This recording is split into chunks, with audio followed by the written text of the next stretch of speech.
ഇത്രയും വേസ്റ്റാണ്. ഇനി മാങ്ങയും മുരിങ്ങയ്ക്കയും അരിയുക.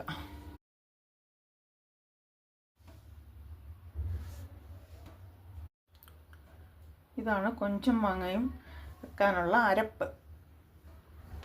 ചെറിയ ഉള്ളി, തേങ്ങ, മല്ലിപ്പൊടി, മുളക് പൊടി, ശകലം ഉലുവാപ്പൊടി, ശകലം മഞ്ഞൾപ്പൊടി. ഇത്രയാണ് സാധാരണ മീൻ കൂട്ടാൻ വെക്കുന്ന അതേ അരപ്പ് തന്നെ. ഒത്തിരി അരയരുത്, ഒരു മീഡിയം.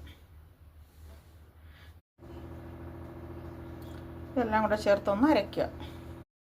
ഇതാണ് കൊഞ്ചും മാങ്ങയും കൂട്ടാൻ്റെ അരപ്പിൻ്റെ ഒരു പരുവം. കൊഞ്ചാദ്യം നന്നായി കഴുകിയെടുക്കുക. പിന്നെ മാങ്ങയും അരിഞ്ഞു വച്ചേക്കുന്നത് ഒന്നുകൂടെ കഴുകി ഇതിനകത്ത് ചേർക്കണം. പിന്നെ മുരിങ്ങയ്ക്കയും.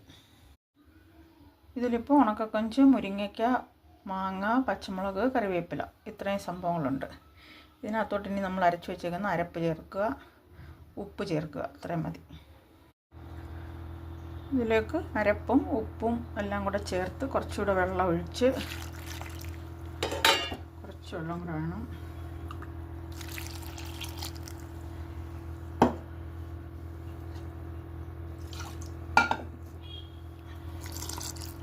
ഇനി ഇതെല്ലാം കൂടെ ചേർത്തൊന്ന്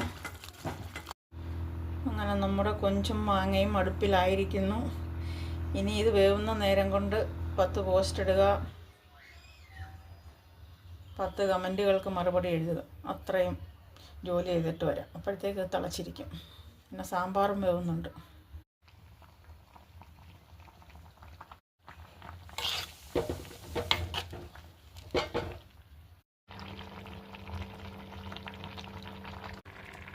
ഈ മണം. ഇതാണ് കൊഞ്ചും മാങ്ങയുടെ ഒരു പരുവം.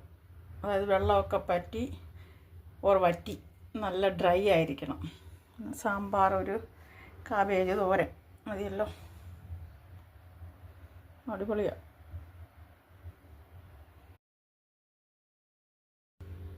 കൊഞ്ചും മാങ്ങയും കാബേജ് തോരനും സാമ്പാറും, പിന്നെ പപ്പടം, അച്ചാർ, തൈര് മതിയല്ലോ കുംഭഭരണിയായിട്ട്.